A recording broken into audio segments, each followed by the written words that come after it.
How's it going? Oh, you did a class, right? I did. That was pretty good. I was actually telling Marcus yesterday Oh, okay. that I was walking down. I took a right Uh-huh. to go towards the music area, Uh-huh. live music area Yeah. of this.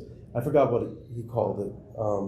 It's the Freeman is over there. That's a, a club, like a live music club. Oh, okay, yeah. So there was. It's really scary because like everything's lit. This one portion underneath the freaking underpass is dark as hell. So yesterday, day before yesterday and yesterday, because I walked both times. It's a nice walk, but I was like, right. So when I mentioned that earlier in the session, there's so lighting. There's so much data to prove that. Mm-hmm. It's crazy. It's just a simple thing is light. Yeah, it's even weird that the beggars like in the light versus the beggars in the dark. Very aggressive in the dark. Hey, what's up? This is the session on sex, yes? Sex and spirituality? Yeah. Perfect. At least I assume. Yeah, well, this was the room that the council workshop was in. So they announced that this was. That's right. At least that's what they announced, so I think it was safe. So you're, we'll adjust. Let's adjust. Keeping it fresh. All the time. I was not ready for this. If there's an out, I wouldn't done out. You're good. You're like, okay, next time we're just gonna have several outfits. I'm ready. So the TV is a little bit off to the side, right? The that center line, you know where the curtains meet, Yeah. is actually the center of the frame. So you are about back up a little bit. Yeah. That would be The extent. little right For there the would be streaming? the edge Okay. for you, Cool. and then for you, back up. That would be the edge. Well, Okay. kind of. That yeah. Nice. Is it Indian? Kurta? Yeah. Okay. Yeah. Cool. I was thinking maybe we could try to create a circle. Yeah, we can But do a also circle. if it's screen, I don't know how that would work if we're streaming. I mean, we could pick that up and then step Is that back. possible to move that back so we can And then create a little put this circle into for a folks who circle. want to be in I the think- space? Even if you left it there, if you two sat at the top of the circle and we sat Yeah. like this, Yeah.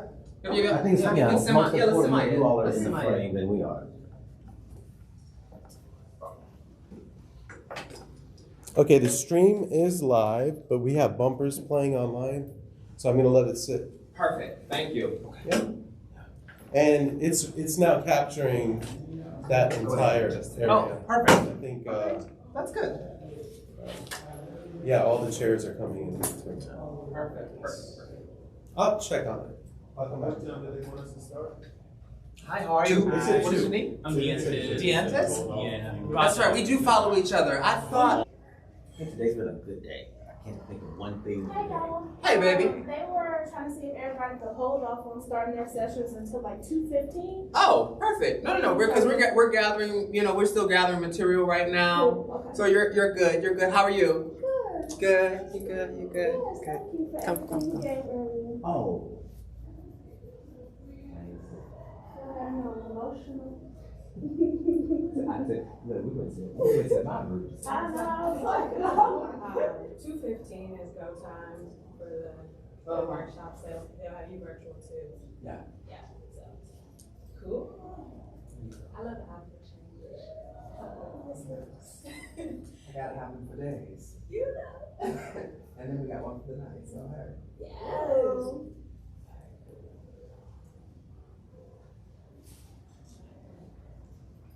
How are you?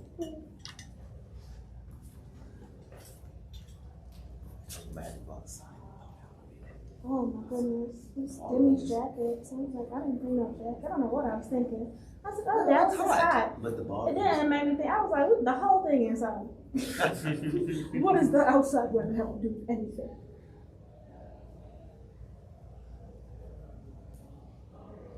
Notoriously cold. Me too. Restaurants were like, Mm-hmm. I almost got my blanket. I probably shouldn't carry around a little blanket. Real comfortable.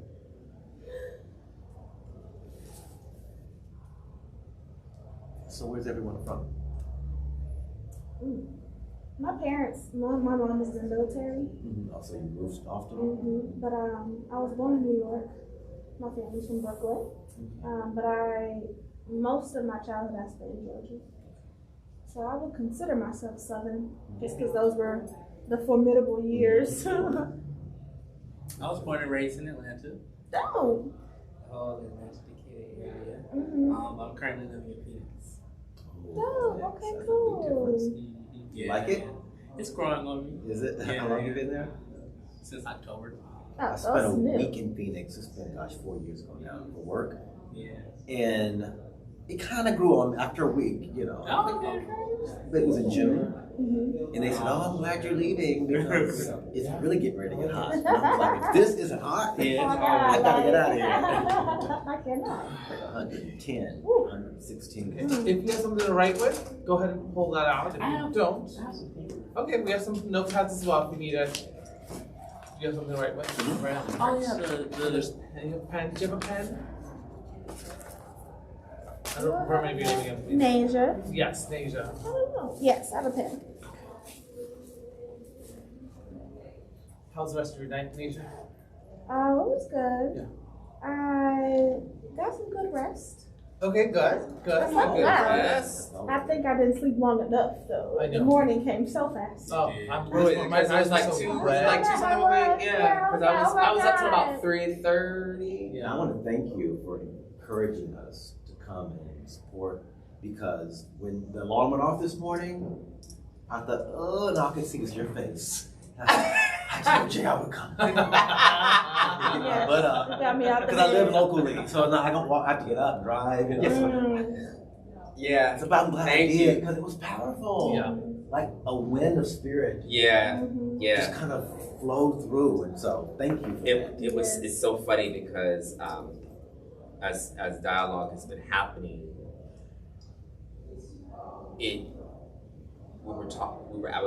I was talking to somebody and they were like, we were talking about a Pentecostal experience. And so then I was like, no, that's a holiness experience. It's different. Like because because of the time frame.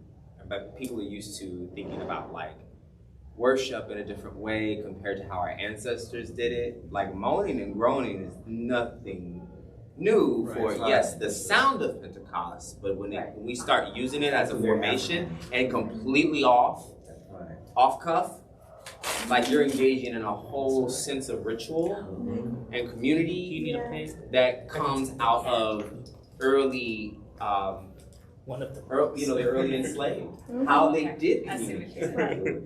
And when I think about the Pentecostal movement in America, this kind of neoclassical expression of Pentecostalism that began in the early 20th century, it's basically Are black you all worship. using the Right. screen? Our No. fingerprints are all over that. It's very African-centric. Mm-hmm. Though when you look at white Pentecostals, they would never admit that. But they're hopping and jumping and clapping. It's like, that's, you got Use that it for from. Ontario, whatever you want. Yeah. So Pentecost looks African. Yeah. Oh yeah. In So the 21st century. yeah, that's how I was like no. I was like I grew up. That's why I had to say I came up in a time where I had a washboard. See, we weren't allowed to have an organ in the church. There was no such thing as having an organ, because if you had an organ, it was a secular instrument. That's old. See, that's why I was like, no. That's why, and they didn't have the term Pentecostal because most of them didn't have a reading level, so it was holiness, and that's why they had those formations. So what I thought was interesting though is that Mother went ahead and started singing "Is My Living in Vain," which mentions nothing. It is actually completely just a personal song that mentions nothing about God. I know. And I said, Mother, you better. That was powerful. I said, you trying to mess with me today and my unorthodox self. I just,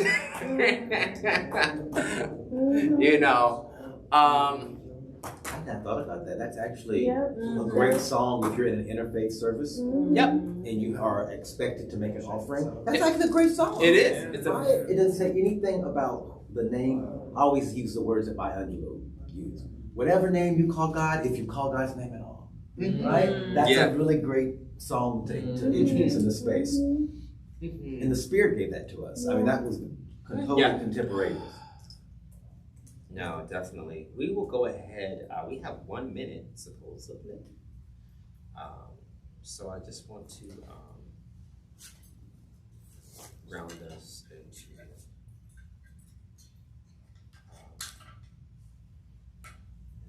work.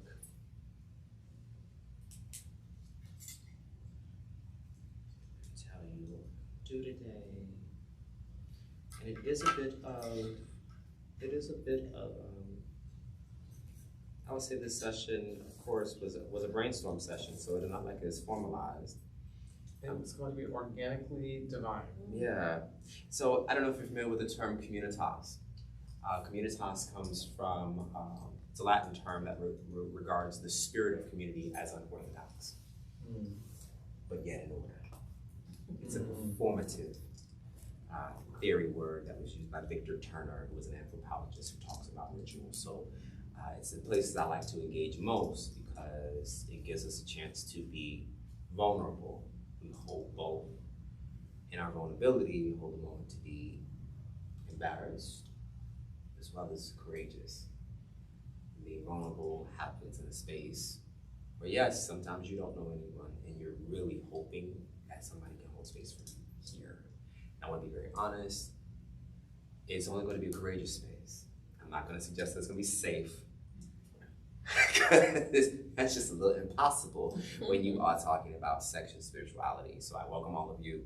I'm really glad to be sharing this space with Raja. I thank y'all because we were in conversation last night about this. So Deonta, it's really great that you're here because I hope that, let this be something for your ears that will edify you in your journey. As we were kind of percolating last night, what this conversation can look like, what this can look like today. So if you have your paper, and one of the things, hey, come on in if you need to. What I would like for us to do is to write a haiku. How many of you are familiar with haiku? Okay, great. I was like, I know the breakdown. It's 575. 575, and it's syllabus. It's syllabus, syllables. So of course, if you need to use your jaw and count, by all means. Right back in the day, right? Use your fingers. I want you to write a haiku just on the topic of sex and spirituality from your experience. Think about where you are, what happens.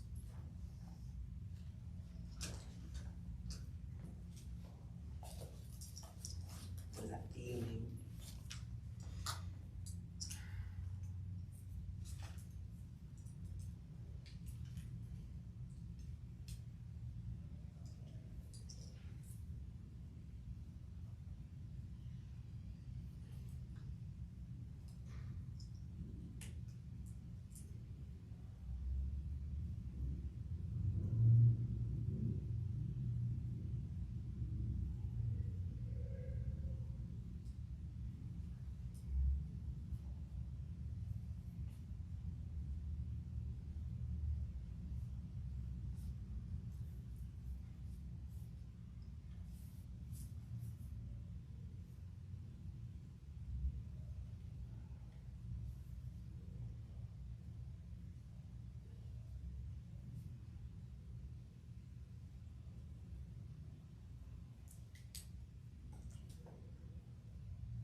So as you're writing your haiku, just want you to reflect on it for a bit. I would like to go around, maybe just read them out loud.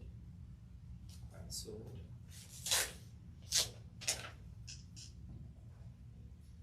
please do not feel pressured until you are ready to be vulnerable.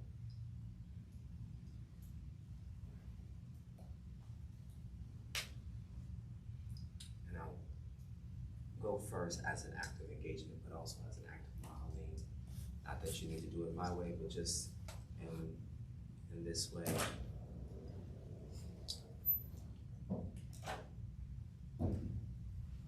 Intersect with me at the crossroads, say my name. I want to feel you.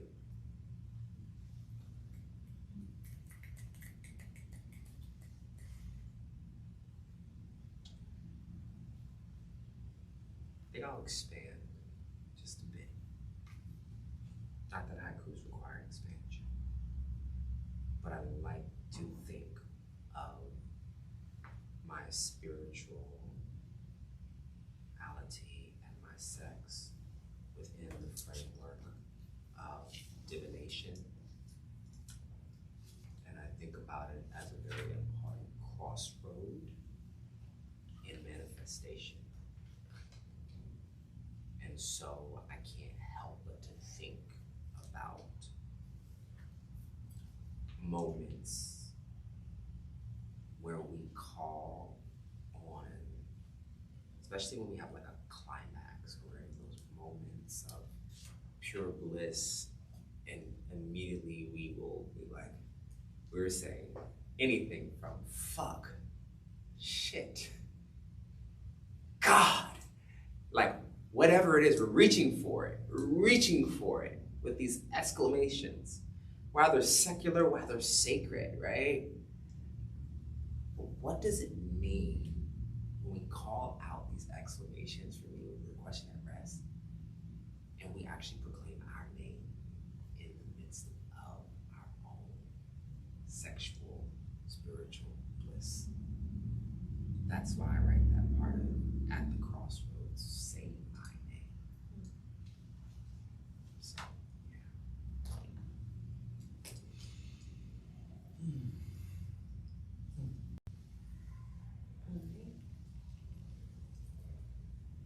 A laying of hands, from sheets to sanctuary, to sheets once again. Oof. Woo. Ugh. Go to your room, honey. Get those seats. Get those seats.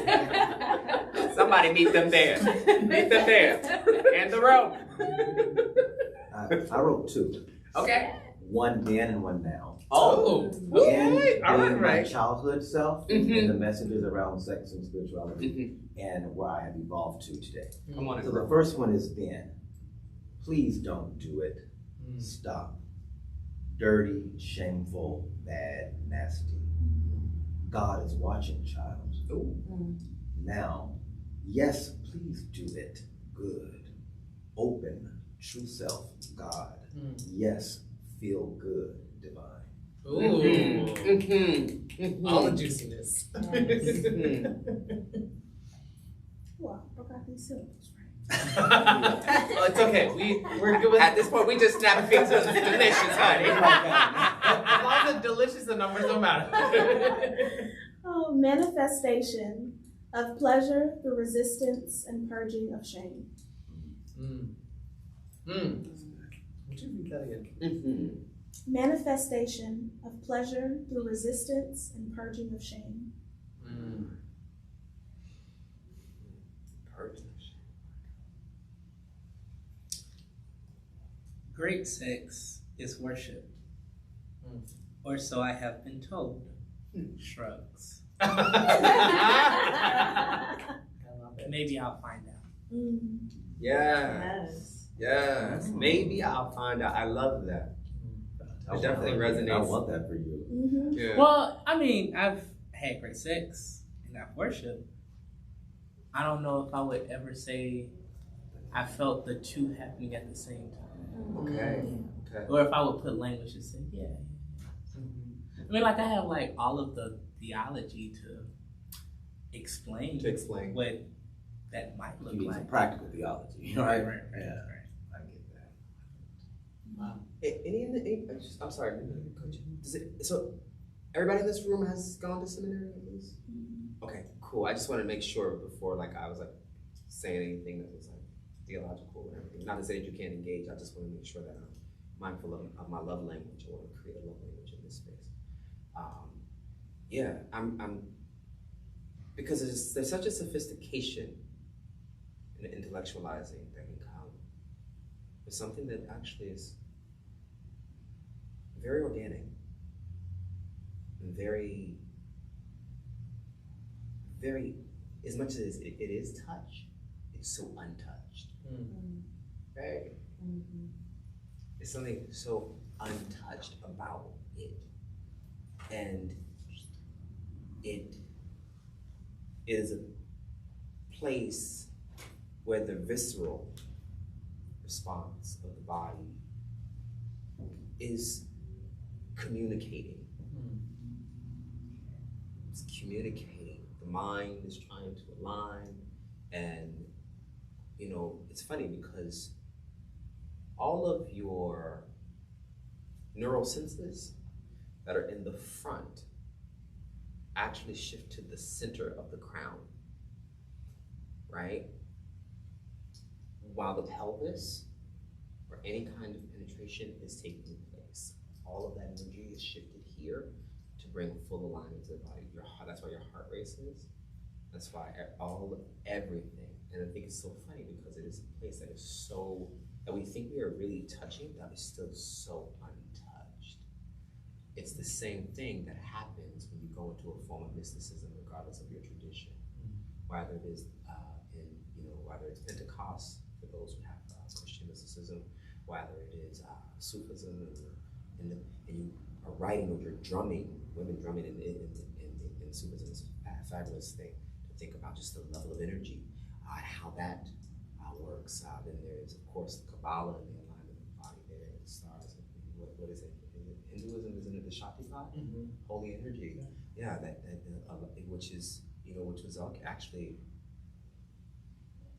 it's this releasing of holy energy, but it is often described in the Salt March, that put people into a place of trance, right, where they could actually walk and do this ritual protest, right? So even justice can be very spiritual but sexual. And liberation, right? And so, yeah, I hear you. Go. Yeah, no, yeah. Like liberation for me, right? Like the first time I had a sexual that felt releasing and free and joyful was liberatory from all the things I had been told about how and where and who, with whom, and what I'm supposed to be doing to experience this thing. And to know that like all the messages I had internalized had been these cages that had kind of held me from doing what feels good. And I think for me, like I described the last couple of years of my life as like this journey to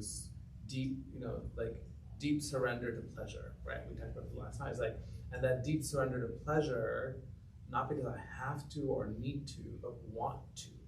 And there's a sense of agency and anointing and allowing my queerness and my joy and my sex to be spiritual and to not desecrate them by trying to separate them or trying to define them or trying to understand who or where or how I'm supposed to, all the should.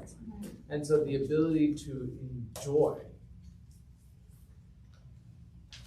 even bad sexual experiences, in like actual sexual, like, but in a space of bliss, because I'm enjoying the act. It's not about the outcome. It's not about who's coming or not, or like what juices are flowing, but it's like I'm enjoying being with the spirit, and it is like this touching, this being is a purely vulnerable experience, and I'm choosing to allow my spirit to be with your spirit, right? And that feels liberatory because we're not supposed to do that. And I think there's not, for me, there's few things more spiritual than touching someone and just feeling the warmth.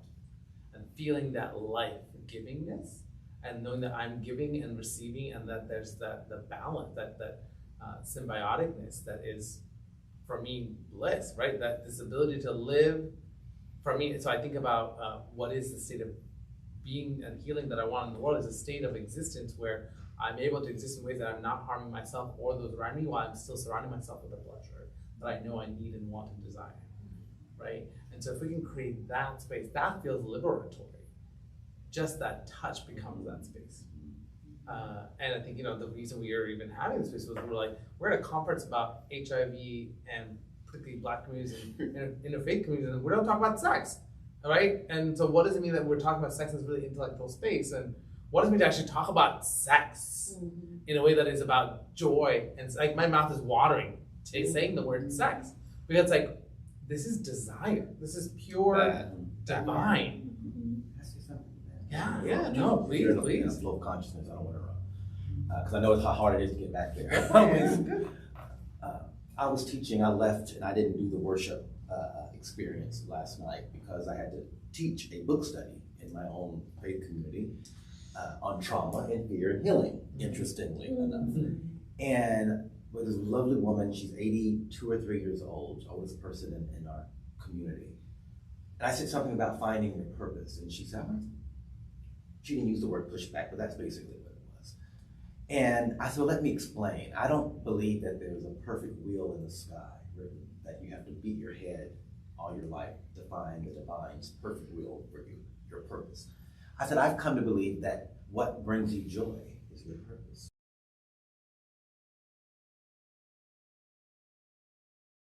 Brings them such joy, but they're determined that they have to go be an engineer. Right. Well, why would God punish you, to be such devoid of joy your whole life? Because that's someone else's expectation. So the more I think about joy, I think about, in this conversation, if joy is connected to our purpose, and I believe it is, then why is it that we are so anti-sex? I remember the first time I mentioned, this is years ago, I first came out of the closet. I was in my 20s. And I told a buddy of mine that had, hooked up with some guy I'd been dating. And I said, as he kissed up my leg, I found myself saying, thank you, God. Ooh, thank you, Lord. And he said, I've never heard anyone say thank you, God, about sex, especially male-to-male sex, because it's the taboo-ness in the church. And I thought about it, and I said, then at first, my first feeling was shame. Like, did I do something wrong? Oh my gosh, should I blaspheme? All that kind of old toxic theological thinking. And then I thought, no, I'm just gonna let myself have this. I don't even know what it means. That was years ago. On this side of the fence, I think it means exactly what it means. That for this joy, for this centering, for this being present, for this euphoria that is very similar to the euphoria of spiritual ecstasy, I give thanks for it. And I can say thank you and acknowledge my creator in that space. But that was a journey for me to be able to get there without feeling like I'd done something wrong. So I want to maybe just take us through a little bit of a mindfulness practice, just a meditation, just a body, because we're talking about sex, and we have sex and body, I think, are not synonymous, but deeply entangled. So I thought maybe we'd just do a couple of minutes just to get in our own bodies, and then maybe just open up some space to talk about what it means to us to kind of hold sex, spirituality, and body, and identity, and healing, and all these different things that we're talking about, but from a space. And I want to shut our brains down. So I think it's easy for us to get to this brain talk, because we've been doing this for 2.5 days at this point. But what does it mean to just let our bodies talk, and talk through our bodies, and then we'll do some movement stuff, and then we'll kind of just, this is really, we're being organic.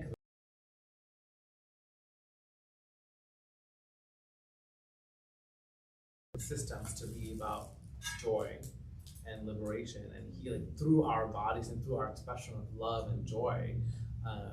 People are like, well, don't you get tired of sleeping? And I'm like, no, that is the way I connect with, that is my healing in the world, is by connecting with people, is by my sexual energy, is that I choose to be with you and share my energy and take in your energy. And that for me is healing, because it is putting out the positive into the world that I want to see. I want people to feel liberated in their own ability to be able to just find pure joy. Is there any more pure joy than like coming with someone in this like moment of ecstasy? And to feel that that's okay, that there is no shame around it, there is no fear, and there is no worry, so for me, I remember one of the first time I had sex, I was like out in this courtyard under the stars and just to feel this like divine connectedness to fucking, hey, this is all this energy is that energy. And like we are creating energy that's creating the universe. And what a beautiful space that we get to create the universe in a sexual behavior that is told that I'm not creating anything. And yet I'm creating my own healing. I'm birthing my own healing. And what more important creation do I have to have in that? Right? I know we're not intellectualizing things, but I'm such a nerd. Say more about that. What do you mean when you say I'm creating my own healing? Yeah, I mean, for me, so, especially in that South Asian tradition, like so much about sex is about procreation and heteronormativity. And so for me to be like, I am with this person who has a male body experience along with me, and we are engaging in this behavior that is deemed demonic and terrible, and this is not good because it's not creating life. And yet for me, I am creating my own life. And what more important thing can I do with myself? I'm creating my life's good.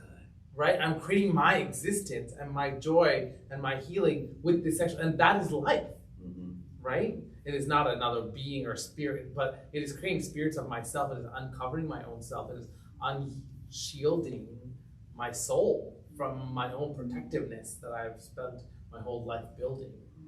And the fact that I can do it with someone that I can share and under this and to connect to this divine energy, knowing that the divine is watching and affirming and allowing and creating this space means that this is good.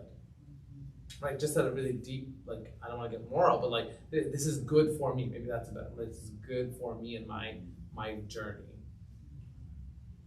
Yeah. So I want you to maybe just put your stuff down if you have stuff in your hands.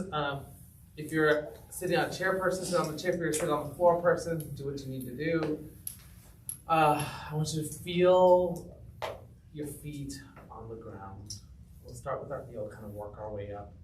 And I want you to close your eyes for this part, if you can, and touch your body wherever it feels good as we go through this process. And know that it is just for you. We'll all keep our eyes closed.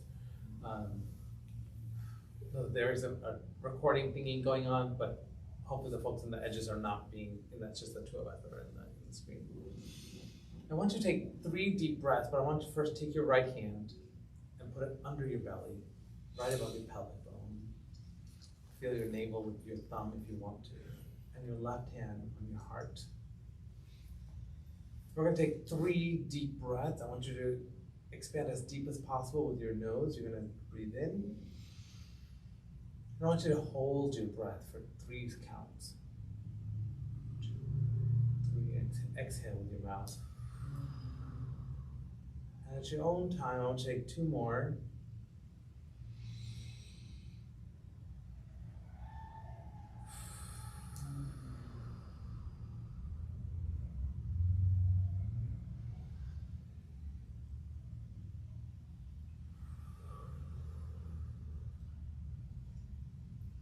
I want you to feel the bottom of your feet, touching the sole of your shoes, touching the earth, caressing, blessing, kissing.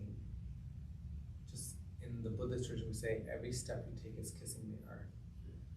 And so imagine yourself kissing the earth and the earth kissing you back.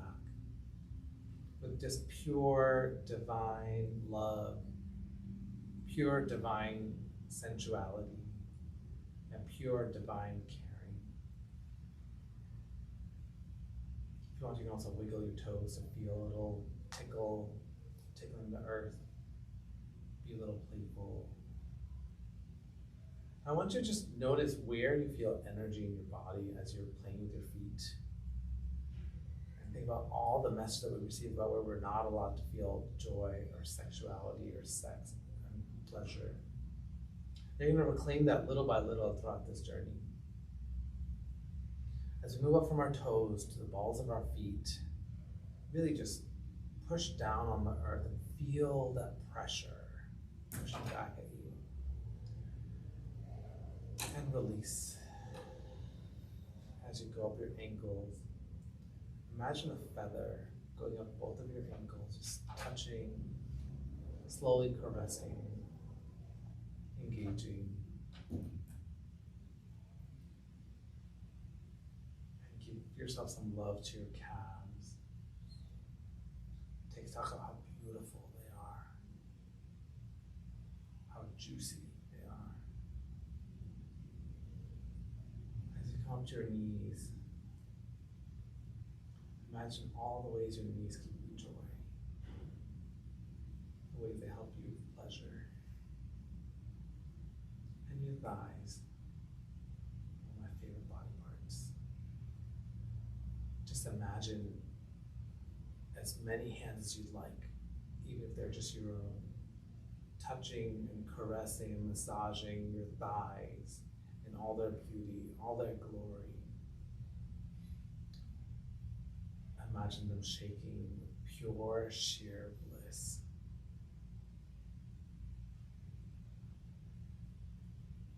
As we go to our thighs and our hips, the power of your hips to move the universe. As we get to your pelvic region, this foundational chakra region, imagine pure purple light, just glowing and bursting and overflowing, juicy, yummy, delicious, healing, bathing, surrounding, creating, nourishing, curing, healing, rejoicing. Just allow yourself to sit in that space for a couple of seconds and truly just feel this source of incredible innate joy.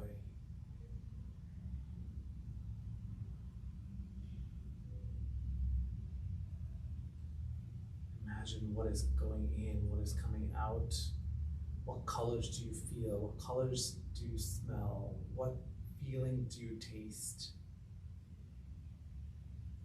What experiences are you remembering?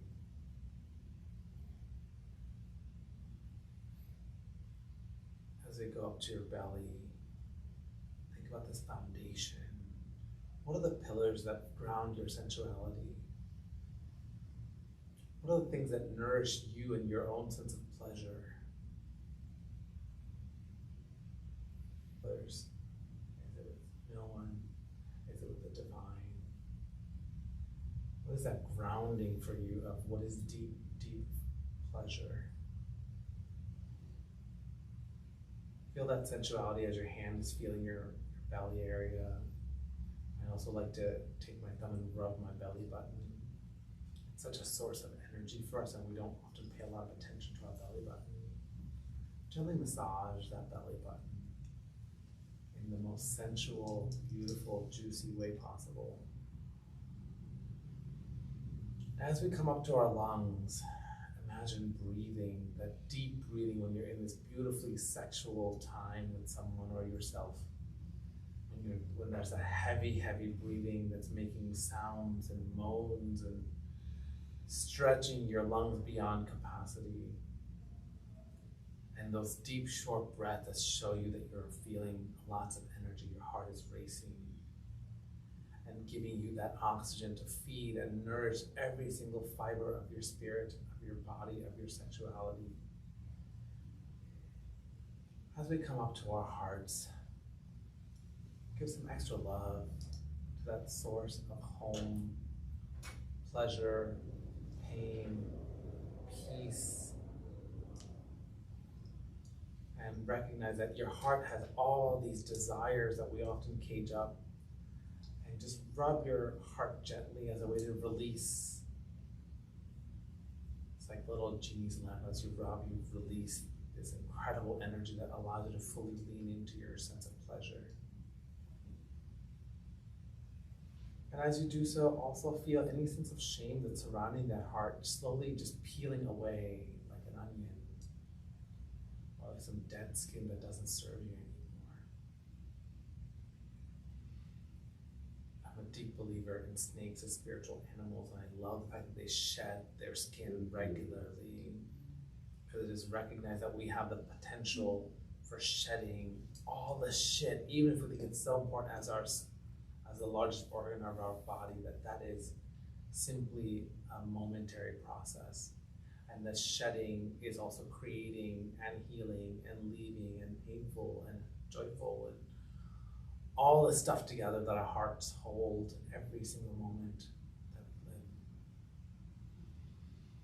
I want to take us to just go a little back down to the tailbone, at the very back of your spine. Feel your buttocks touching the seat. Feel the pressure, feel the joy, and that sexy, sexy juiciness that is in our butts and the buttocks. And in between them, this crack, this little miracle, where it leads us to our anus, and how much we constrict ourselves and our spirits and our sexualities. If you can't just release that sphincter a little bit, just allow your anus to relax and be in pure relaxation, because when you're in bliss, you're in relaxed mode. And feel that energy swirling. For me today, it's orange, bright, bright orange, and some fuchsias coming through. And slowly feel those colors swirling and playing with your tailbone, just surrounding, caressing, teasing. And imagine a lover's hand going slowly from the bottom of your tailbone all the way up your spine, touching, kissing, caressing, climax coming as you build that joyfulness, as each touch gives you a new shudder of joy, a new shudder of feeling, because many of us don't even know what feeling looks like anymore. As we go up our spine, I want you to play with your shoulders a little bit, move them around a little bit, and imagine touching and feeling with your shoulders and how much you hold in that space. Imagine gentle bodies caressing and massaging your shoulders as you feel fingers and oil and holy juices of love pouring over your shoulders, massaging, engaging, healing, planting, liberating. As we get to the base of our necks, imagine little fingers tapping and tickling your way slowly to the top of your neck. As you feel that main part of your spine connecting your brain, shut down your brain, slow it down, and allow your bliss juices just to kind of flow through your spine and into your brain. Imagine what colors you're seeing. Imagine what tastes you're feeling. Imagine what smells you are tasting. Imagine what tastes you are feeling.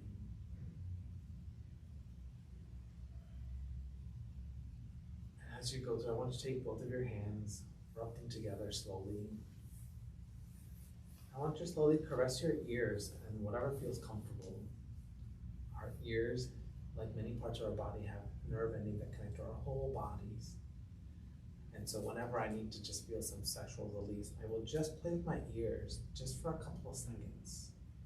I allow that joy to pour over me and feel every single touch sending vibrations through the different elements of my body, from your earlobes, up the curve of your beautiful ears, all the way to the top, and that little loop that curves around, and then into the little earlobe on the inside. Just press that down and hold it down.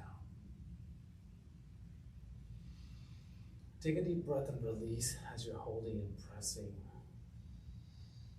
As that pain and pleasure become indecipherable. And as you rub your hands together again, just place your whole hands on your face, covering your eyes, your nose, your cheeks, your lips. And allow the rest, that's also part of sex and liberation to exist. Allow that energy from your hands, all the work you do to feel and heal others, at yourself, providing that sense of internal inner bliss. And maybe transition, just holding your face and your cheeks in your hand. Just kind of put your hands right on your cheeks and hold, and let your cheek and your jaw drop into your hand. Just release. There's nothing so beautiful as the ability to hold someone, to be held by someone in pure vulnerability and bliss and sex, and know that the divine is holding me, my pain, my joy, my healing, my gathering, my bones, my community, my ancestors, my trauma, my healing, and my sensuality. And just caress that sensuality and let yourself know it's okay. You're welcome to join me in saying, it's okay. I love you. You bring joy to me. My sensuality is my source of healing. My healing is my source of divine. My divine is my source of my pleasure. My pleasure is me. Ashe. Take your time. Take some deep breaths. When you're comfortable, open your eyes.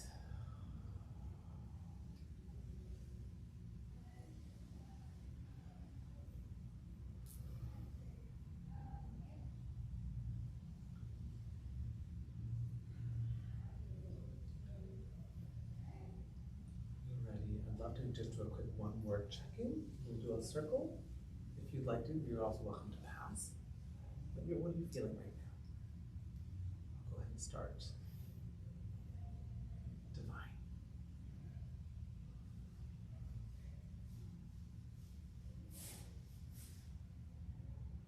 Full.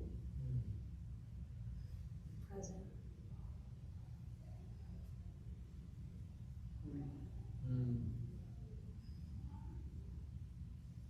Light.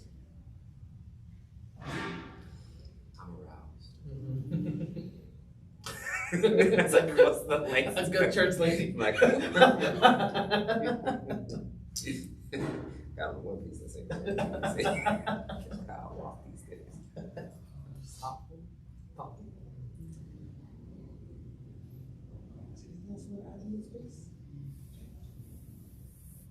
Just this moment, just that relief, that felt really good. Just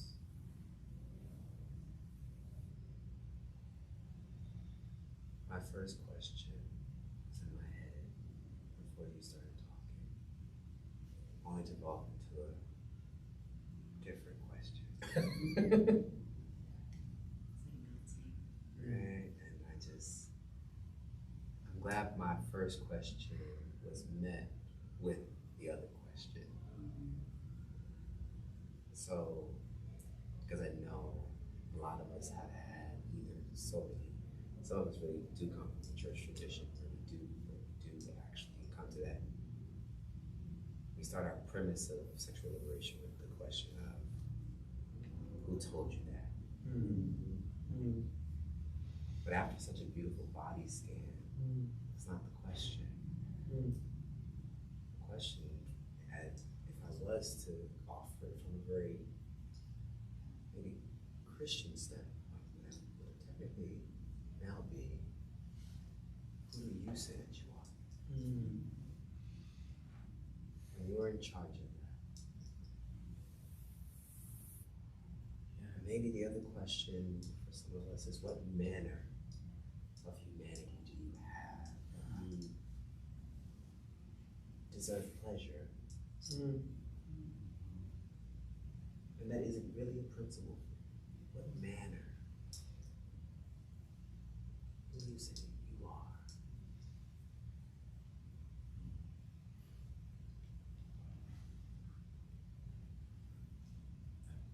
things come up for me. The first thing is directly kind of inspired by what you just said, Jay, and that is I need to sit with the idea that I deserve pleasure. I don't know that anyone ever said that to me or a group of people that I was a part of. Not only, if you find it, great, maybe you'll stumble upon, you know, and it may come infrequent, but the idea that, no, you deserve it. What does that mean? I know I need to sit with that. I'm challenging myself to sit with that. My second thing that came up is that in the past, there have been times I can experience something that either leaves me confused or in the dark, and then someone will give a word to it, and I'll go, that's what that was. So I'm gonna ask you if you are comfortable, maybe it's an offline conversation. When we think about chakras, Sure. and the chakra that produces sexual energy, Sure. What's the explanation of that? Because I feel like I am experiencing some of that, but I don't have words for it. I wouldn't, until recently, probably called it a chakra, right? Sure, sure. Though I know I was experiencing, thinking this like in the Jewish and Christian understanding or the story of Ezekiel saw a wheel in the middle of a wheel. I feel like that chakras are like that. Like it's a wheel in the middle of a wheel. Right. And it's, and different chakras are churning and doing different, and I don't have language for it yet. Sure. So Yeah. how do you explain this, the chakra that produces sexual energy? How can we pay attention to it? I mean, it's one of the, the foundational chakras, right? So like you start at the very bottom and you have the 7 chakras that go all the way to your brain. We often are trained in a Western culture to be in this space, maybe in this space and this space, right? Like a little bit, but like the throat chakras and our brain chakras are like the sacral. I mean, those are the head chakra are the ones that are often most utilized and fostered and supported and nurtured and affirmed. And yet that shit can't even happen until you get to this shit. So a lot of our shit is actually built on rocky foundations because we haven't done this stuff here. And so for me, the chakras are sources of energy, and that they are like when you were a kid, when you had those little towers with like different colored rings, right? If you put the top ring first, the other rings don't actually line up, right? So you gotta actually do this energy circle first, but actually then align the other ones. So to be able to think, while we're taught that knowing is believing and healing, that is only possible when you've actually done the work of healing, physical, spiritual, sexual healing, and that source has to be. It is such an instinctual kind of primal. Thank you. Primal source of energy for us. That like sex is a very primal thing, right? And yet we're taught to be ashamed of it and not think about it. And so that unlocking that allows everything else to unlock. So these energy centers in our bodies are unlocking points that have been, because of colonization, slavery, racism, sexism, homophobia, transphobia, all the other things have been locked up. And so part of our work in these scans and work is, how do we, one, just accept that we have them? Because many people don't even accept that we have them. 2, how do we hold them? So, because the unlocking is not a fighting. It's not a, let me just go find a key to the lock and go. It is actually caring. It is fostering and nurturing that allows for it to open when it is ready. It is like a flower in a garden. You can't force that damn flower to blossom tomorrow if you want to. But it's like, are you able to create an environment, and then slowly you're able to, once that flower, unfurls, then the next flower is able to unfurl. And so that sexual energy piece is foundational to the belief that in order for us to have liberation, sex is the foundation, and the starting point and the ending point and the in-between. At a very individual level, and a communal level, and a spiritual level, and a sexual level, and a universe, like that is the creation, right? If we think about, at least in the Hindu tradition, the first sound that came out of creation is Om, right? And Om is a beautifully sexual sound for me, right? And I don't know if I've ever said that before, but that Om is a sexual sound because it is creation. but they mentioned yesterday, or was it this morning when Dr. Melva mentioned the African drum. Right. Yes. And from that worldview, it's the sound of God. I immediately thought of home. Yeah. Right? That it's a vibration, the sound of God in all traditions is a vibration of some sort. And those are Produced key. internally or with an instrument. But I also wonder the sounds of sex. Mm-hmm. How similar are the sounds of sex to the sounds of spirit? It's like you're making a vibrator. It's a vibration. Facts. Oh. Your Haunted. body becomes a vibrator. Haunted. It's great. No, you're not lying. I mean, you're really not lying there, because I just think about how many times, like, moments can sound like glossolalia or the speaking of tongues. How moments can be a reminder of old school style of laying on of hands. You know, one of the things, to not shift, but I want to tilt us into this conversation. I wish we had so much more space, and I wish that we could get even more radically embodied, because I'm an embodied person. But I throw this out, and then I'm gonna give you an assignment for yourself to do.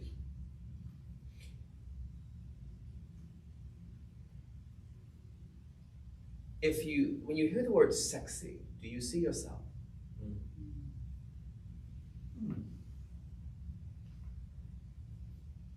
Sometimes. There we go. Yeah, sometime, right? Yeah. I asked this question. I would love for us all to kind of engage with that for a few minutes. I know where I stand, because it actually, believe it or not, is a official clerical principle for me. And with regarding the fact that I am clergy, somebody asked, like, it's true. You have to be sexy.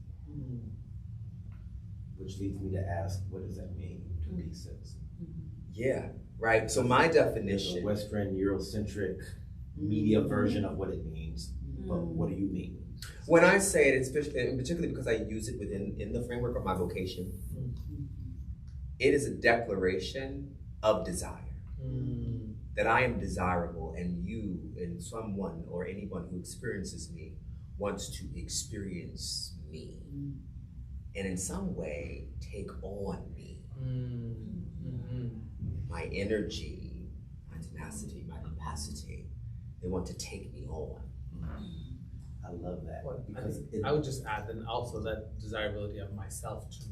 Like I want I know. That's that part, because that's what we're gonna go there. Go ahead. Yes. For me, like looking in the mirror and be like, that's a fucking piece of ass right there. And and I'm okay with that, and I'm going to enjoy that, and I'm going to enjoy all of that. Yes. Right?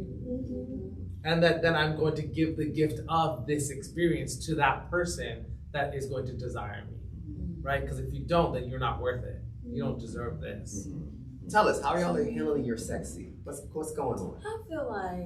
I feel my sexiest in my birthday suit, Mm-hmm. right? And I don't start to question that until I get into dressing, right? And then that's when the body dysmorphia and all these different things start coming up for me, gender dysphoria and everything else. But it's like, but that's the moment I start putting clothes on. But if I'm just looking at my naked self, I'm like, damn girl, you look good. period.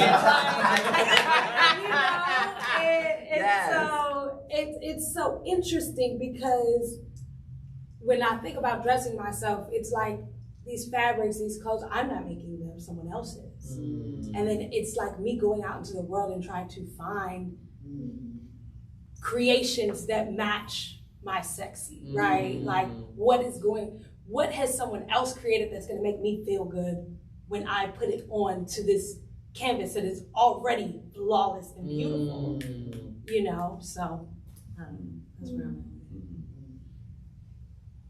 How you handling your sex? That's a good question. I don't know. So I came to this workshop thinking like, okay, I need to get some stuff so I can talk to my congregation about sex. But I'm like, oh shit, I need to talk to myself. Come on, that's where it starts, honey. I don't know. I've never sat with. Well, I mean, I've sat with questions around self-esteem, questions around self-acceptance, self-love, self-pleasure, but not sexy, which from what I'm gathering sounds like it has connections to those other self-talks, but it seems like it has some distinctions to it that I haven't fully wrestled with within myself. Can I push on you a bit? Yeah, sure. So, you got yourself together today, right? Yeah. Anybody? Okay, because nobody else dressed you, right? Yes. So, when you got, who were you getting dressed for?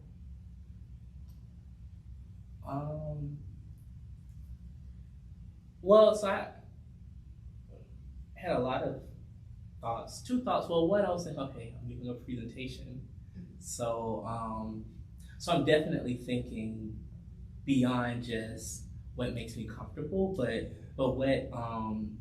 what is presentation appropriate?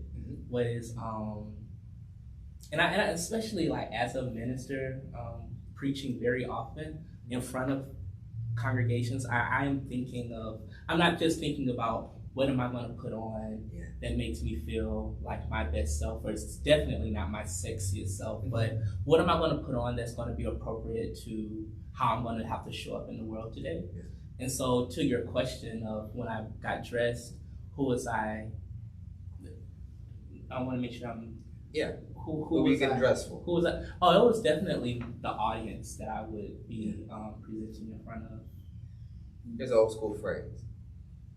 Go back down and don't come up until you see yourself. Right? Because that's the thing.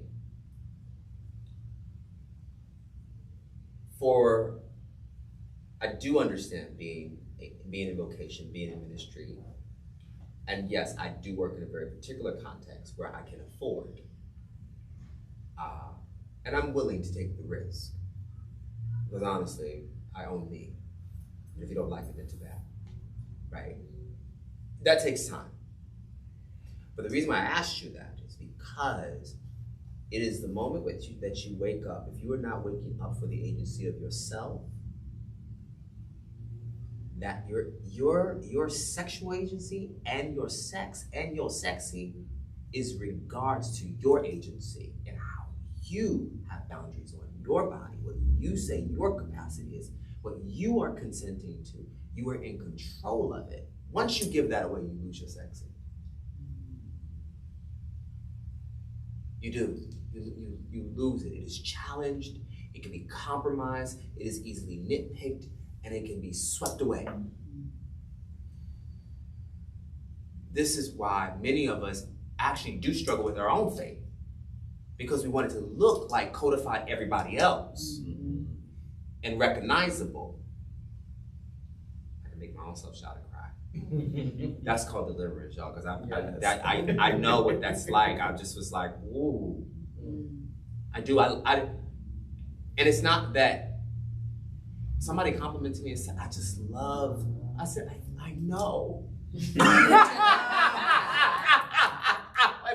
it's okay for you to say, yes. I know. Yes. You can affirm me. That's one thing. But actually, you really, anybody who comes to compliment you or deals with you in a certain kind of way, let them always just be a confirmation and not an affirmation. Right. Because they will never be able to affirm. You are the real affirming factor. Right. Anybody else just came along and just confirmed what you already know. Which is optional, right? Right? Yeah. Yes. Right? So I just encourage you when you think about just that small moment. Not that that is not your everyday, I'm sure. Okay. That is not how you experience. But you don't want to let that go. Right. That it stays with you and it travels with you. Because I think there's a lot there. I mean, are you privy to compliments? Yeah. Okay. Yeah. I love this hair. Oh, thank you. Okay. And we don't talk about this enough, But dark brown skin, chocolatey, sir, all day, every day. Like, I am here for it. And I think it is important for you to embrace every aspect. I love your cheekbones here, this heavy brow. You have to look at yourself and be like, look, I'm chocolate decadent and I'm delicious. Well, I do want to Go for it. return to the point though. It's not a matter of do I ever perceive myself as sexy or like what's my relationship with my understanding of myself as sexy, because there's some ongoing work there. I think all of us. Right. I think it's just so funny thing is, so when you were talking about the chakras and things, like I'm definitely like very westernized and just always being very cerebral in how I navigate and think about think about stuff, and even how I experience things. And so I think for me is and how I experience my sexy is trying to experience it in a way that doesn't make me feel like I have to think about it, for it to just kind of just be, or just like be something that just is, even if I don't have the language, if I don't have the intellectual framework, if I don't have all of the fancy words to place around it and things. So for me to just feel like I'm sexy and that just be it. Right. Have you ever done any reflection on like what are those moments where you feel the sexiest, or what embraces that? I've done those, like in my thinkings around some of the other things, around self-acceptance, self-esteem, self-worth, and self-love. I've thought about those moments of joy just being in my own body, right? And having the body that I have. So we were talking last night. I've been to a couple of different clothing optional and clothing required, no clothing allowed, nudist resorts, and pretty gay. I'd like them to be queer, but they're mostly gay spaces. And I love them because I feel I leave like so delicious, just because I have nothing to, I think to your point, it's like I don't have to worry about wearing stuff and like proving some level of class, value, style, whatever. I'm fucking naked and everyone's fucking naked. We're just sitting here and like I can appreciate you for all the sexiness and not be like, not even have to wonder what is behind, right? Because we see all of it and like, that is delicious, and say it and feel okay with that, right? And to then be like, oh, I'm delicious too, right? And so here's this delicious mix of deliciousness that is just amazingly delicious. How cool is that? Like my mouth is watering, right? Like even just like during the session, I'm noticing my mouth keeps watering, but because like even just sorry, You pinch up. you don't know me. I'm living in my pleasure. I'm naming how my body is reacting and engaging. Because my mouth is a big source of my pleasure, right? And so, like, noticing, like, that is, like, my mouth is a primary source of pleasure for me. And so, I know that. And so, that's why I love food. That's why I love tactile things. That's why I love kissing. I love, like, sex for me is very much an oral practice with my mouth in a lot of different ways. And so, like, the watering is, for me, is a sign, like, I'm feeling sexual feelings. Not necessarily pent up feelings. No. But yeah, I know. But feeling. But you, even to know that that's how my body tells me, right? How often are we actually even being aware of when was the last time you had a spiritual when your mouth was watering, right? I had this amazing vegan chocolate ice cream the other day. Oh my God, I almost just came all over myself because it was just like, and my mouth just kept watering and watering like hours after eating it, right? That is sexual for me. I want to go back to your sometime. I want you to unpack that. It's not on me no more. I want to go back to this story. Look, I want to go back to it because I think it's, So there's a strong possibility I will get emotional. That's okay. I'm naming that. Sexy is hard for me.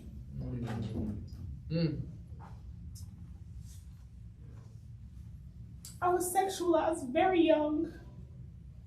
I developed very early. And the kind of attention that I received made me want to disappear and just hide myself, my body, so people couldn't see me. I've inhabited a lot of bodies. Traditionally, I'm considered overweight. This isn't the biggest that I've been, but I've been very small and I've been pretty big on this spectrum of my body. And so I feel like sexy is this thing that I put on and I take off. But I don't feel like it's an embodiment that I carry constantly. Desirability is hard for me. Like as a dark-skinned, femme, natural, fat person. Because I spent a large part of my life feeling just completely undesirable. And that's work that I have to do daily. And that's work that shows up, in every aspect of my life, professionally, relationally, personally, spiritually. I'm a daughter of Oshun. I practice Ifa. And like Oshun, I feel like is one of my greatest inspirations for how I would like to move through the world.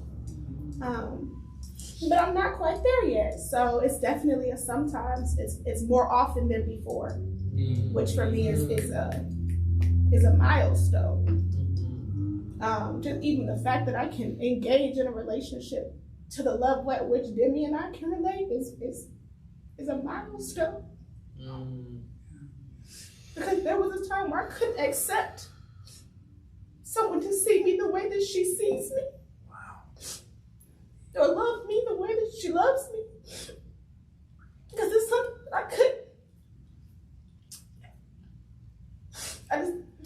I couldn't give it to myself. I couldn't find. I've been seeking. And I think spirituality has helped me immensely. Because Christianity put me in a box. It told me I had to be a certain way, a certain person. And I feel like African traditional religions, it freed me in a lot of ways to show that there are all these iterations of how you can be divine. And some of them ain't pretty in the traditional sense of attractive, but they're powerful. So yeah, I feel like it's one of my lifelong journeys. It's a part of my self-love journey. And sexy comes to me sometimes, and I lean into it when it's there, and other times I'm having to build and reparent and care and nurture myself in a particular way, so that I can move through the world as freely as possible. But yeah, I would love to feel sexy every single day, all day. I'm gonna go there with this. What part of you said Europe, but do you have a particular diasporic location? The Ile that I was taught in came from Nigeria. Okay, so you're like from the actual roots. Okay, because there's all these different locations. I want to make sure. Oshobo. Yeah. Okay. I am sitting here hearing you, and I'm reminded of Oshun and her close, intimate, confidant relationship with Oba. Oba would actually felt very affirmed with Oba. That's why Oba and Oshun, they were very close. It was important Oba not to lose herself because of beauty, science, brilliance. And so there is something absolutely stunning to think about how there's an echoing of that queer possibility within the tradition.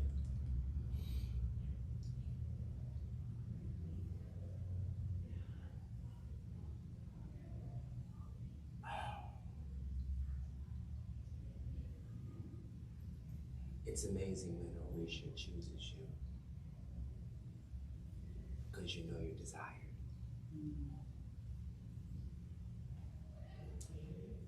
Yeah. Thank you for sharing.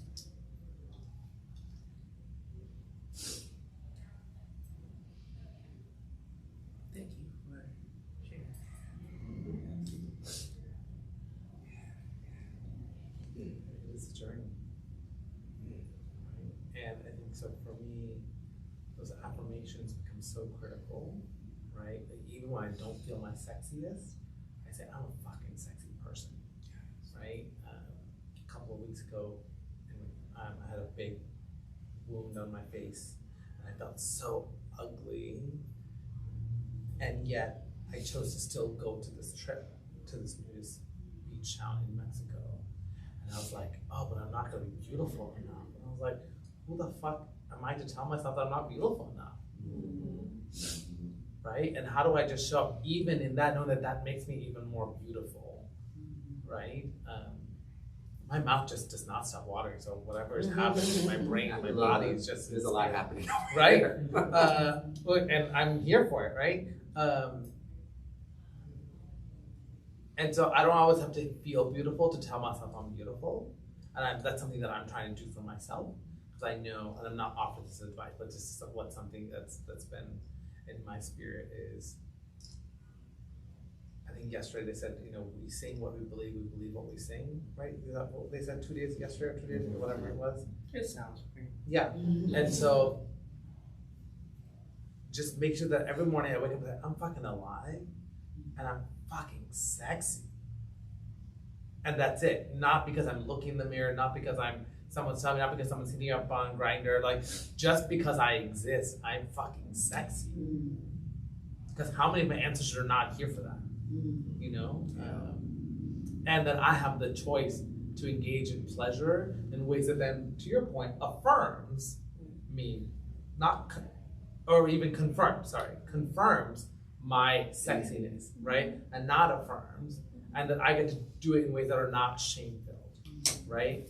And so we were talking yesterday too, I was like, the reason I love going to Creating Change conferences by the task force, like, it is sexy queer people who are fucking smart for the most part, doing really good work for the most part, and just fucking sexy and show up, and that sexual energy is healing, because I want to feel like it's my people.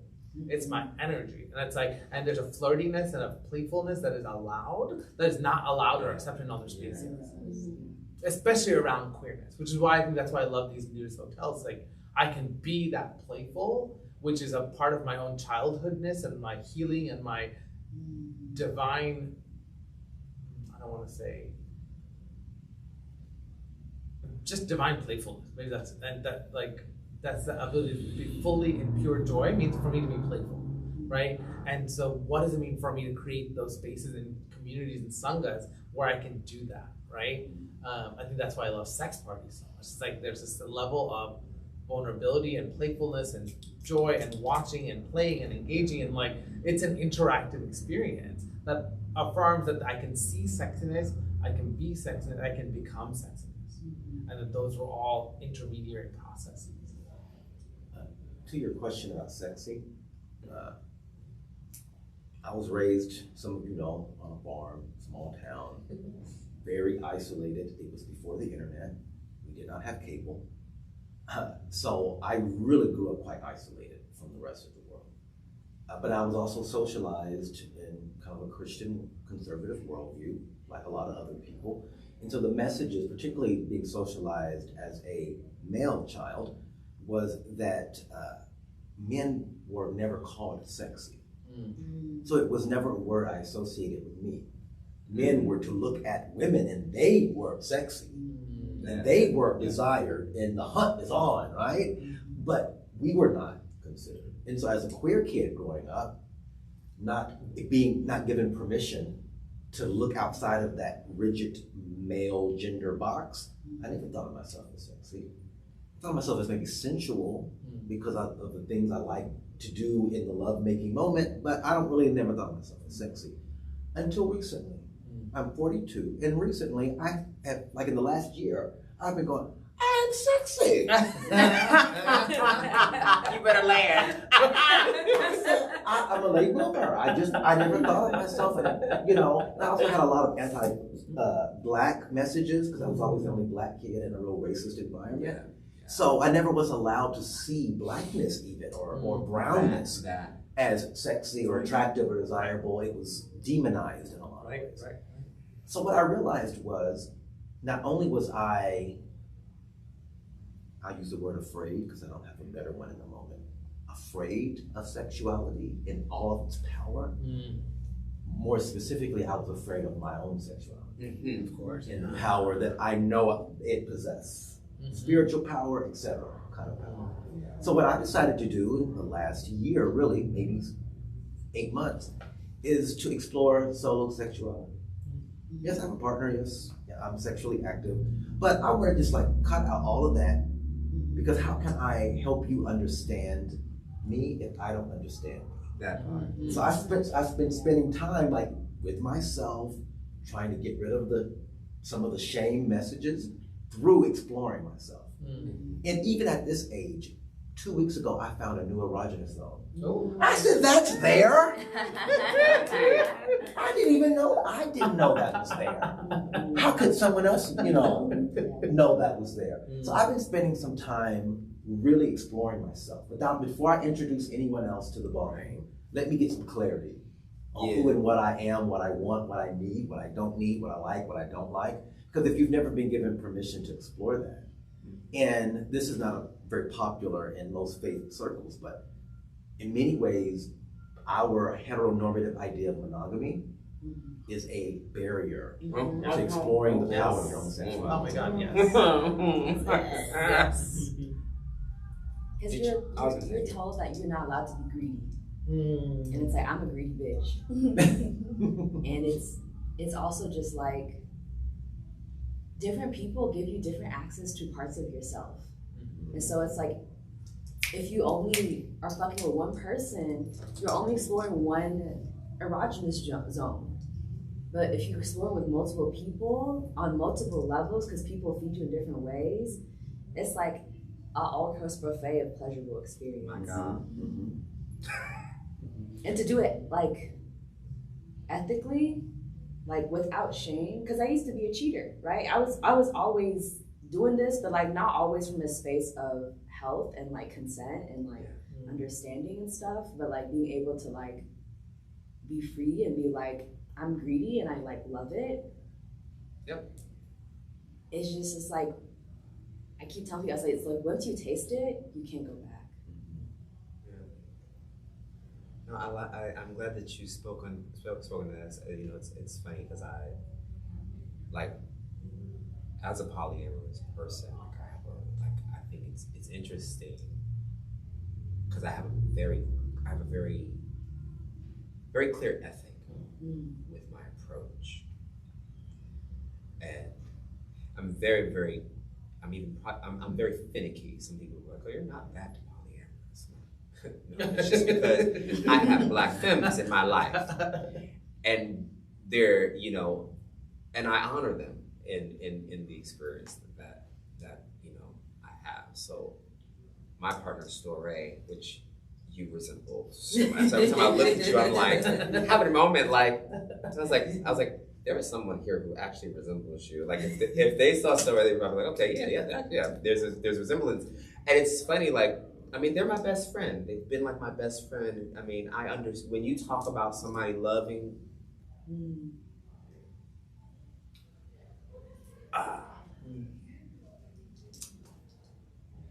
That's the only Holy Spirit I know. Okay, that's my life partner all day, every day. Married me, been with me for 12 years of my life. So, and knew what they were stepping into as someone who has been positive for 13 years, right?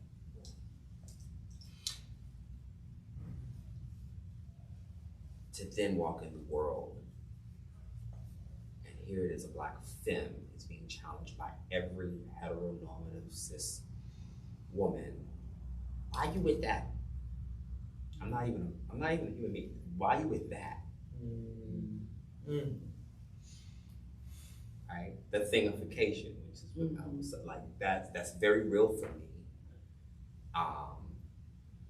Because it couldn't be named. I could never be named.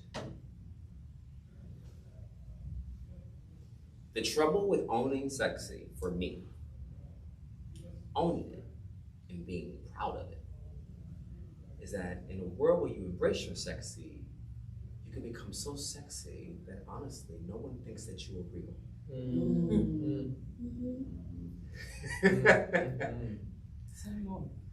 If I go on Grindr as a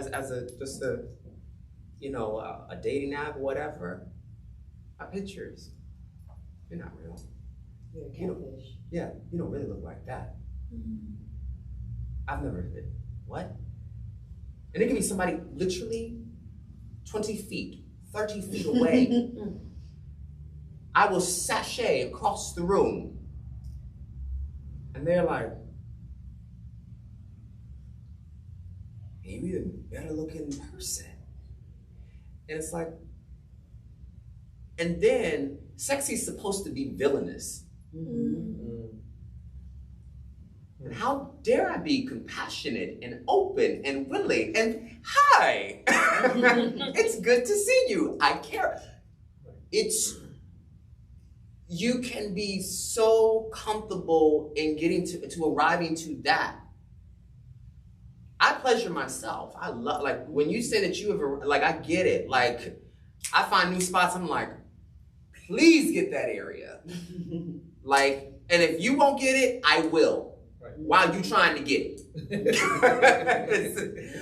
Because I'm comfortable in exploring my own greed for myself, right? And that I'm hungry really for me.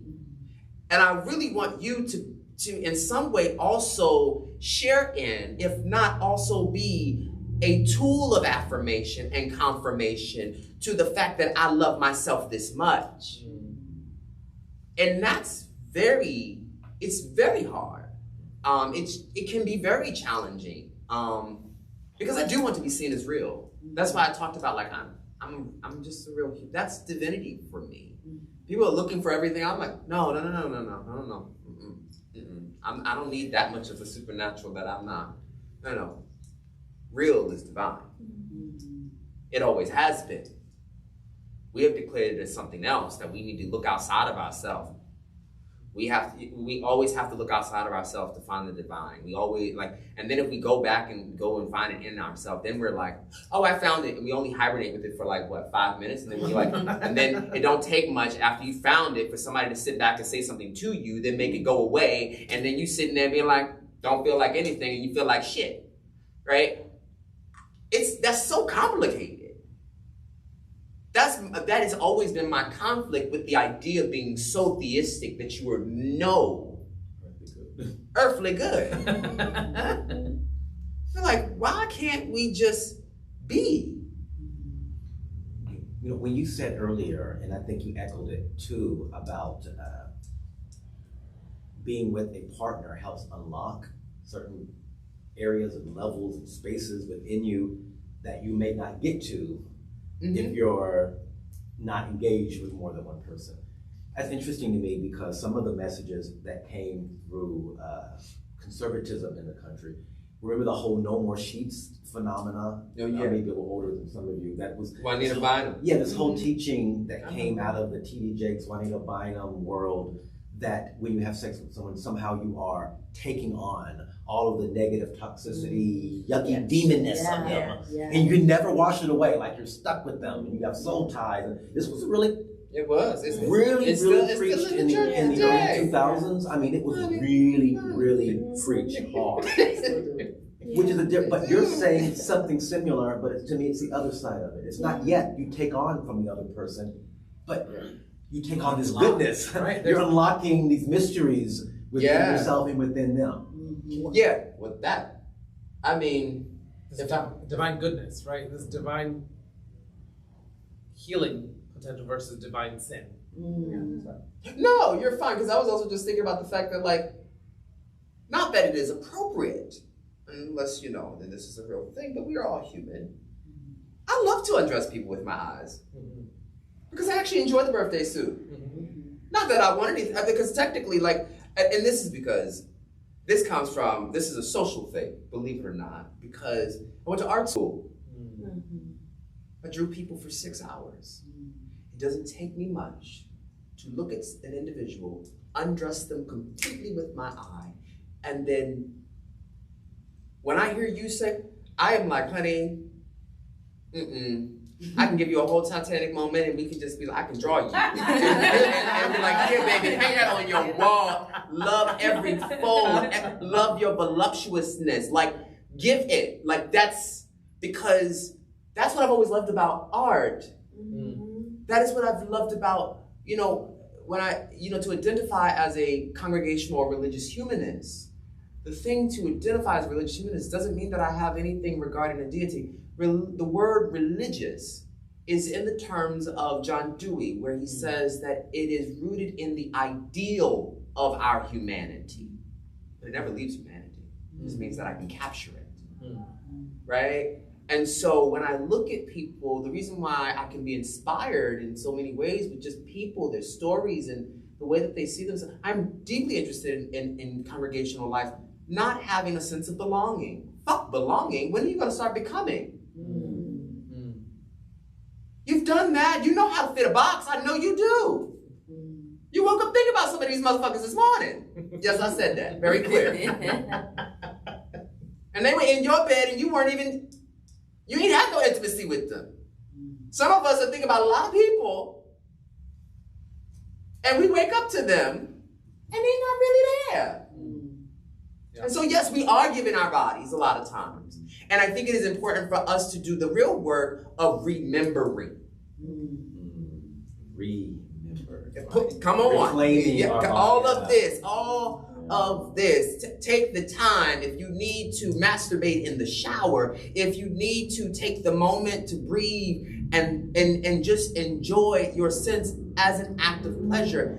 Find it to be an academic study. Stop reading the book for a few minutes and maybe come out of that. Maybe feel what it feels like. I mean, and this is my assignment for y'all after we leave this place, because I know we cannot do this here, but if I take the time to get in your nudity.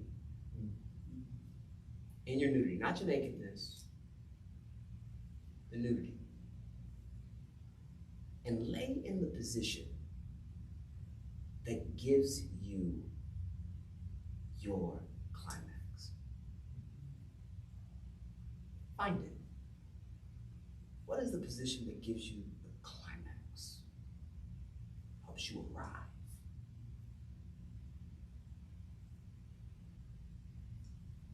It's important to know that position. It's important to know that position because you will start remembering. Because the climax is like the nova that is waiting to boom. But all those particles, just because of gravitational pull, it comes out, expands, it comes right back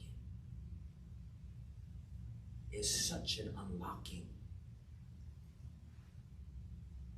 And I invite y'all to do that. Because you get to see the ugly face that you make. You get to see how vulnerable you really are. You're embarrassed that maybe your toes curl up in a particular kind of way.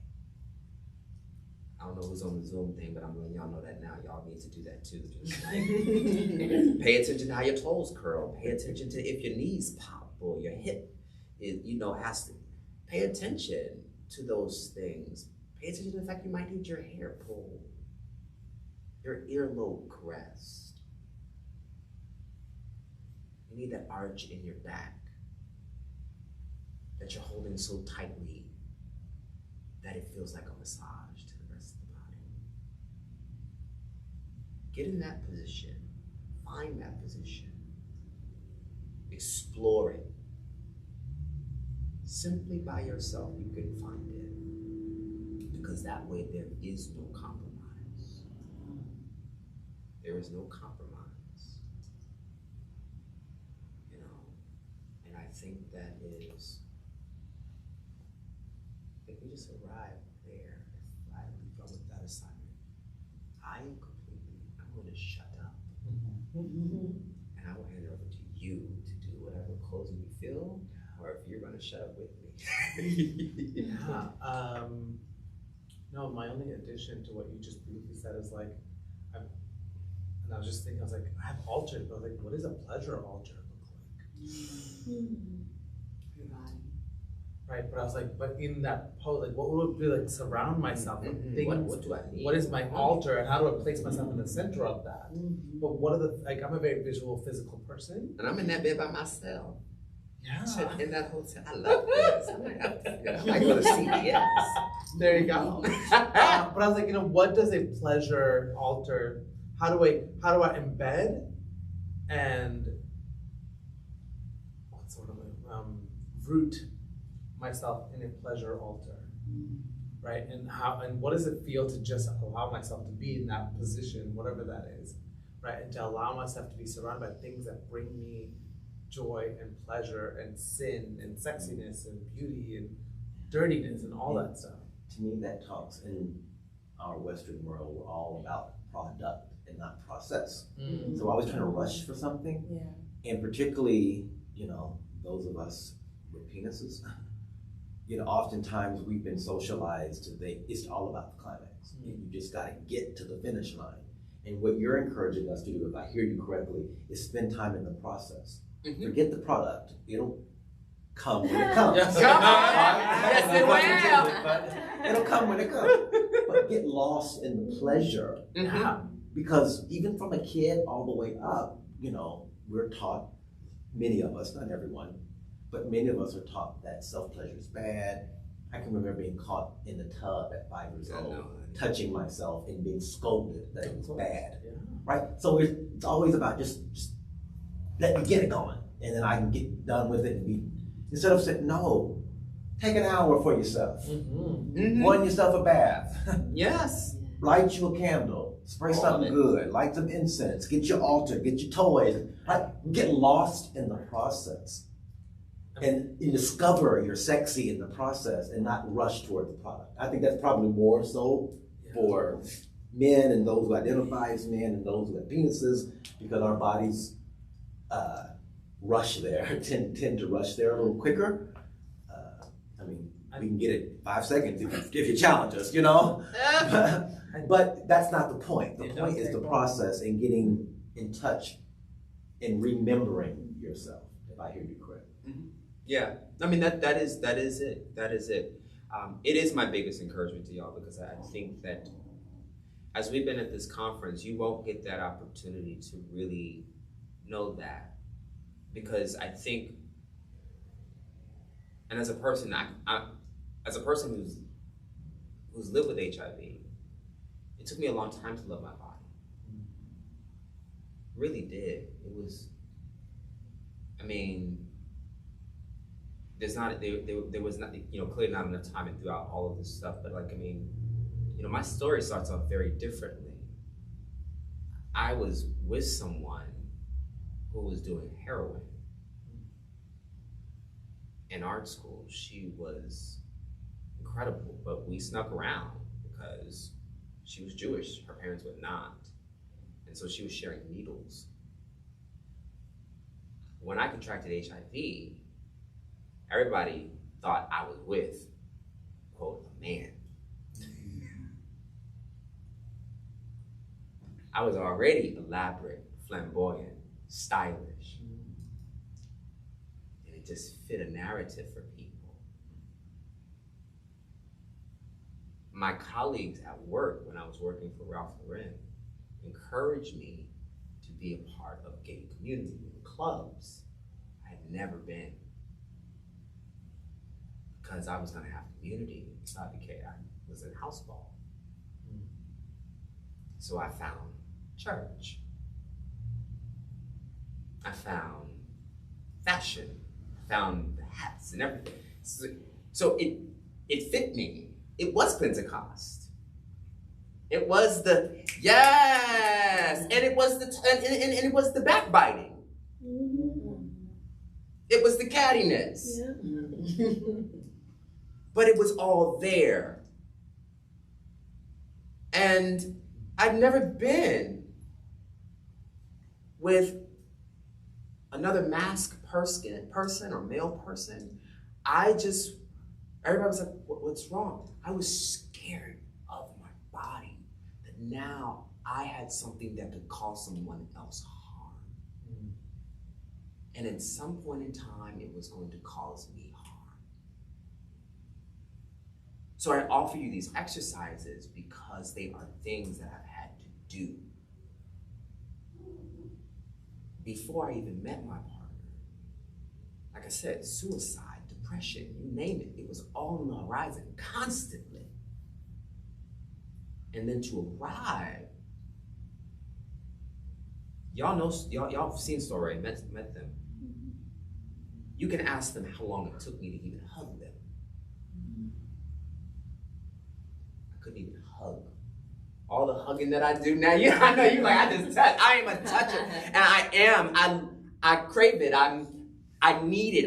And I don't care if I don't care how you identify. I will, yes, offer you the consent, but I need to feel. I want you to feel beautiful with me in it. I clutch you by your head, and it's not because I don't want to give you some general sense. I want to love up on you because I wanted that.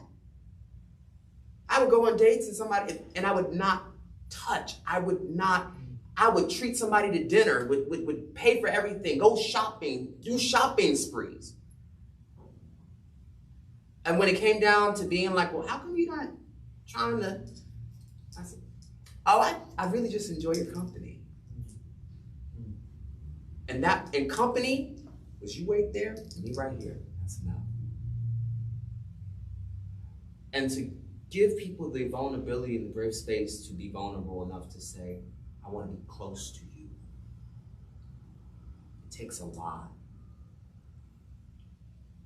But the hardest thing is actually, if I was on that date and I was sitting here, I was sitting that far away from myself. Right?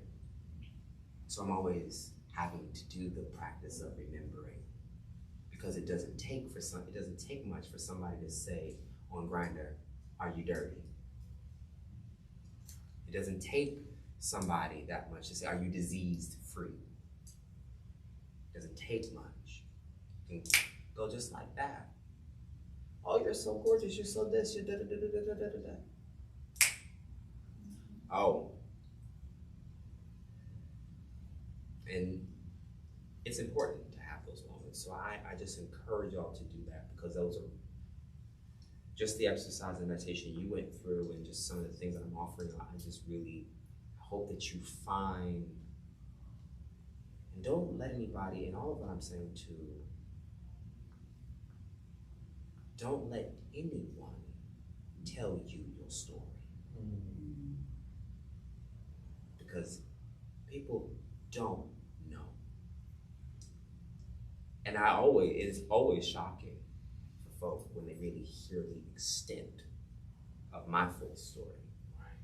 That's why Melva was like giving this kind of sketch, like, you don't know what. Are they male? Are they female? I've always been a that. When I left the church, the last thing I said, I'll never forget. Probably my last major talk to God was the following: walking out the doors. Just let me be a sign and a wonder. I didn't want anything else. I just wanted to be a sign and a wonder. I don't need you to try to explain, make sense of me. It's too much anyway. It's okay. I do the most because I am the most. And I deserve the most. You ain't greedy, you just deserve the most, honey. Right? So I just say that to y'all, and and we gonna do some more stuff. Because all this word in the mouth. You know what? I'm just naming it, right? Look, that's okay. For me, I'm a very body touch. Like I'm very in touch with my body. I love it. My body tells me stuff all the time, and for so much of my life, I ran away from. I was like, I wasn't supposed to. Like that ability to be intuitive was like not intellectual enough and didn't make sense. It wasn't accessible. And so now I'm like, I really have. I think especially the last couple of years, that's like. For me, it's been this journey of radical surrender to desire. I love that radical surrender. My God, I'll teach. Yeah, right. And like and to be fully in your body without having to make excuses or justifications or any of those things. And we're like, okay, like I can find myself. I can tell people they're attractive not because I have some ulterior motive, because I want them to know. Or I'll even say, can I give you a compliment, right? Like even just think about like, what does consent look like in that space? And how do we foster a community of people where we can actually do that without having to be sexual, right? Sexuality and sexual are not the same thing. Yeah. That's when she says sexuality and spirituality, I was like, no, honey, nope. I need you to touch the spot for this. I need you to touch the spot so I can get delivered from the things that I thought were keeping me from loving myself. That's what, let somebody find the spot, but you better find yours first. I'm glad this came together. Thank you all for doing this. Now go behave. No, don't. Give into your pleasure. Give into it. Give into me. I love it. Yes, thank you. The next year we expect a sex positive sex party as part of I know. Yes. Like I'm deeming my a room divine service, if you will. deeming my room available. No. At about 7:30 Like at 7:30, after you get all of your drinks in. You know my favorite scene. I don't know if you've ever heard of it, but it's a movie called The Perfumer. If you want to make a note of it, it's a really good movie. It's the story of a murderer, and it takes place describing this perfumer having such a scent for greed. He goes through and he begins, of course, murdering people, but he creates the perfect perfume. That the one release in the atmosphere sets an entire mob into a sexual bliss. And it is absolutely stunning. Right. It's an older movie? It is an older movie. It's an older movie. But when I tell you the art, disclaimer, it is a all-white film. But as an artist, just from a cultural visual perspective, it is absolutely stunning.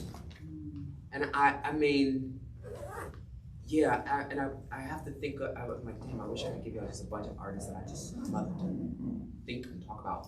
But that will have to be another workshop when I'm using really hardcore my expertise in like art and sex and boom, because those are things that, I love the body of. Yeah, This one? Yeah, that's it. Yeah. Yeah, it's no joke. I mean, in that scene, just every time because it. On video. Oh, it is? Okay, yeah. I will just, this little part, the fact that the priest is there,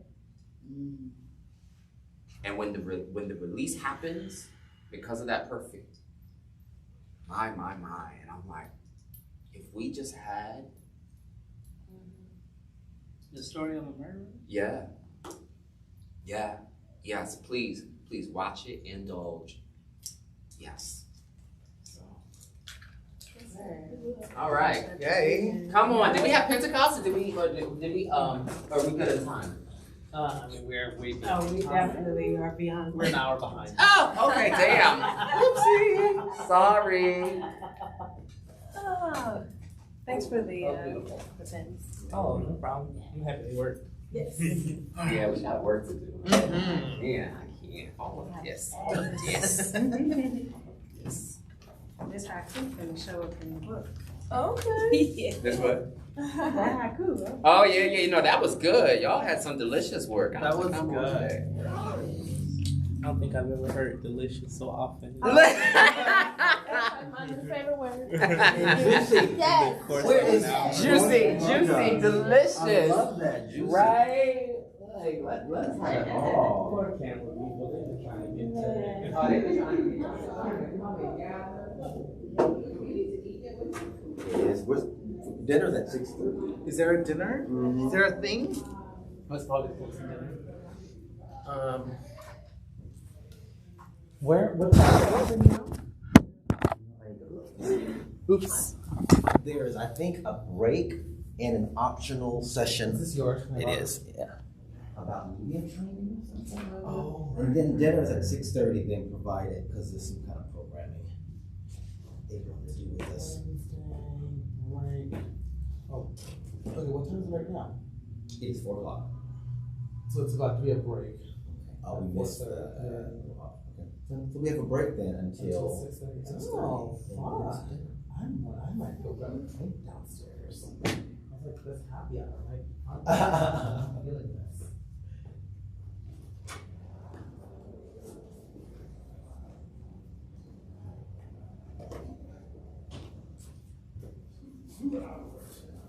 Sorry.